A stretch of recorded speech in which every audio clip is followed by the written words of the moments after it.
Western Front, Germany. Late March 1945. Field Marshal Bernard Law Montgomery stood over the command maps like a man studying architecture he had already designed to stand for centuries. Operation Plunder was not merely a river crossing. It was vindication. Months of meticulous preparation had gone into every element. Artillery massed in disciplined silence along the western bank of the Rhine. Bridging equipment stacked in perfect sequence. Airborne divisions rehearsing their drops. Press correspondents briefed. Winston Churchill himself preparing to witness what would be Britain's final decisive stroke in Europe. This was to be the moment history remembered. Then the door opened. An aide entered quickly, too quickly, and placed a dispatch on the table without ceremony. Montgomery read it once, then again. 3rd United States Army crossed the Rhine last night. Oppenheim sector. Minimal resistance. Bridgehead secured. Patton, the room did not erupt. It simply froze. No coordination, no ceremony, no permission. While Montgomery had assembled a cathedral of logistics, George Patton had slipped assault boats into dark water and crossed the Rhine in silence. By dawn, the eastern bank belonged to the Americans. For Montgomery, this was not just irritation, it was theft. To understand why, you have to understand that this rivalry had never been about one river. It began in Sicily. Summer 1943. Operation Husky. The Allied invasion of Sicily was supposed to demonstrate unity between Britain and America. Instead, it exposed philosophical fracture. Montgomery shaped the invasion plan. His 8th Army would drive northeast toward Messina, the strategic port at the tip of the island. Patton's 7th Army would guard the western flank and support the advance. Montgomery believed in method. Prepare until preparation becomes certainty. Control variables, mass force, then strike. Patton believed that waiting was decay. When German resistance slowed Montgomery's advance, Patton did not remain static. He pivoted west, captured Palermo in a rapid thrust, then swung north and raced toward Messina along the coast. On August 17, 1943, American troops entered Messina first. The photographers were ready. Montgomery arrived hours later to discover that the narrative had already been written. The military result was identical. The island fell, but perception shifted. Montgomery believed Patton had grandstanded. Patton believed he had exploited opportunity. Neither forgot it. Normandy widened the divide. After D-Day, Montgomery commanded Allied ground forces during the initial phase. His plan required capturing Keene quickly to anchor the eastern flank and draw German armor. It was expected to fall within days. It took weeks. The fighting was grinding and costly. Montgomery defended it as deliberate attrition, designed to fix German divisions in place. His critics labeled it slow. Meanwhile, Patton waited in England, sidelined after earlier controversies, restless, furious, watching. On August 1, 1944, his 3rd Army activated. What followed was operational velocity rarely seen in modern war. Patton's columns surged across France. Towns fell before defenders could organize. German units were bypassed, surrounded, dislocated. His advance was so rapid that supply lines struggled to keep up. The press followed the movement. Headlines shifted. Montgomery's attritional battles faded from front pages. Patton's lightning exploitation dominated them. This was no longer simply tactical disagreement. It was an argument about which vision of war would define victory. Then came Market Garden. September 1944. Montgomery proposed a bold thrust through the Netherlands, airborne forces seizing bridges while ground columns raced north. A narrow spear designed to cross the Rhine before winter. It was audacious. It failed at Arnhem. German armored units were stronger than anticipated. The British 1st Airborne Division was nearly destroyed. Of roughly 10,000 men dropped near Arnhem, fewer than 2,000 returned.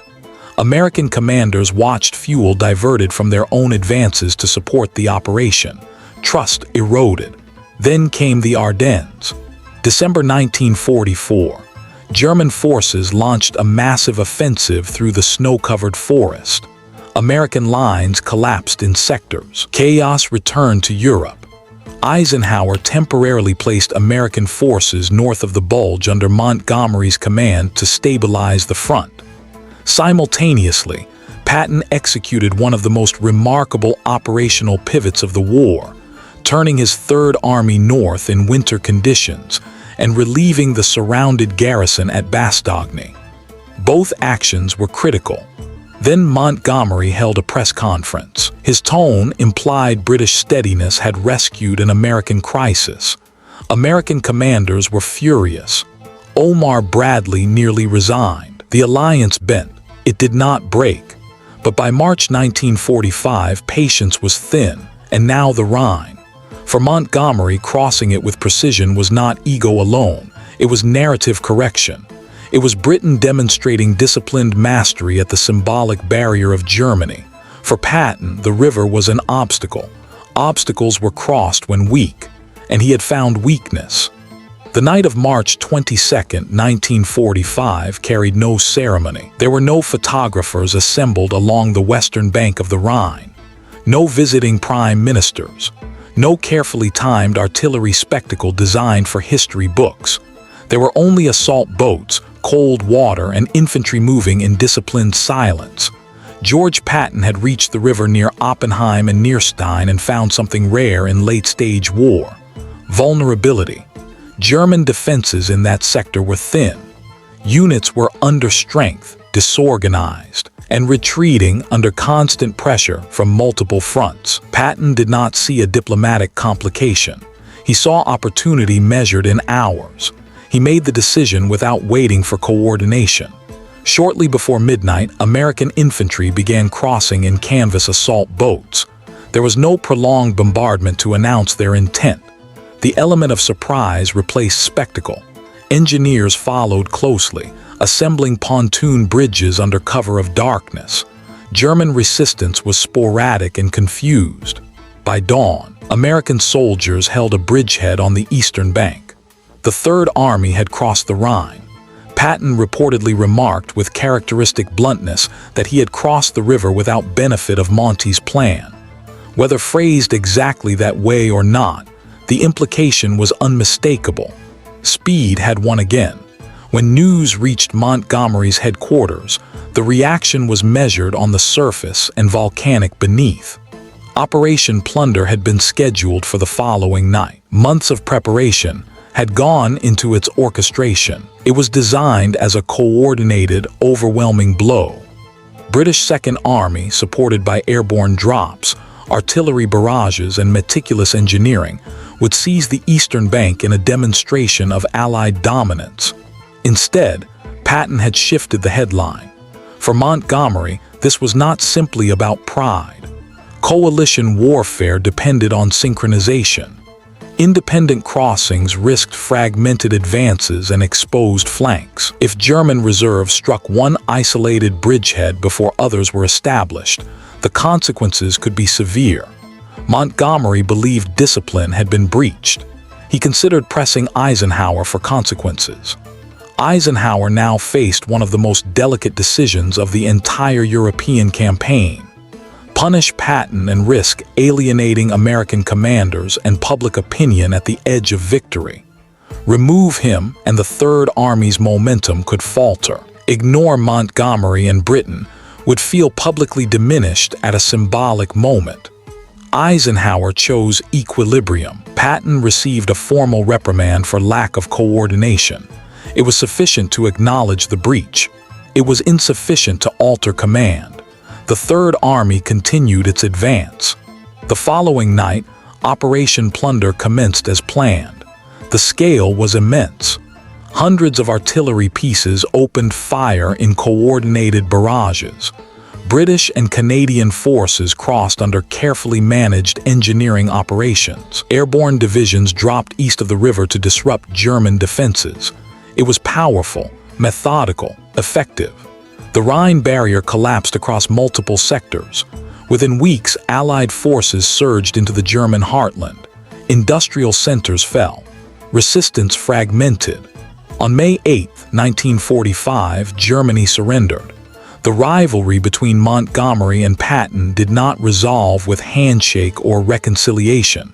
It simply ran out of battlefield. But the Rhine episode revealed something deeper than personal friction. Montgomery's philosophy had merit. In earlier campaigns, reckless momentum had cost lives. Thorough preparation reduced uncertainty. Large-scale coordination ensured sustainability. His set-piece operations, when executed correctly, produced predictable results. Patton's philosophy also had merit. Speed dislocated enemy defenses. Rapid exploitation prevented regrouping. Seizing fleeting opportunities often shortened campaigns that might otherwise stagnate. Neither doctrine alone wins a coalition war. Too aggressive costs, too cautious costs as well. The real danger lies not in difference but in pride hardened, beyond flexibility. Throughout Sicily, Normandy, Market Garden, the Ardennes, and finally the Rhine, tension simmered beneath cooperation. Headlines mattered, credit mattered, national prestige mattered. Yet at every flashpoint something restrained collapse. Eisenhower's diplomacy, Churchill's interventions, Bradley's pragmatism.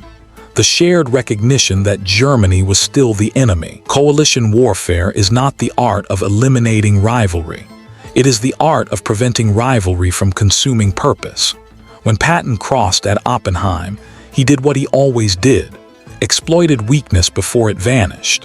When Montgomery launched Plunder, he did what he always did, executed overwhelming force to ensure permanence. The Rhine fell because both kinds of commanders were allowed to operate within a single structure. Had either been removed in anger, the alliance might have fractured at the threshold of victory. Instead, discipline prevailed over ego. The river was crossed in darkness and in thunder. But the greater crossing occurred in headquarters rooms, where restraint bridged differences that pride threatened to widen. In the final analysis, the Rhine crisis was not about who crossed first. It was about whether victory would belong to one general or to an alliance. Germany fell not because one man moved faster or another prepared better, but because both ultimately remained inside the same command structure long enough to finish the war. That is the part history rarely dramatizes. The most dangerous front in coalition warfare is not always the enemy line. Sometimes it is the line between ambition and unity. And in March 1945, that line held. If you value these deeper strategic rivalries that shape the outcome of the war, consider subscribing so these turning points are not reduced to footnotes. Because behind every river crossing, every headline, every triumphant photograph, there is a quieter story of tension managed, pride absorbed, and alliances preserved under pressure. Which part of this story stayed with you?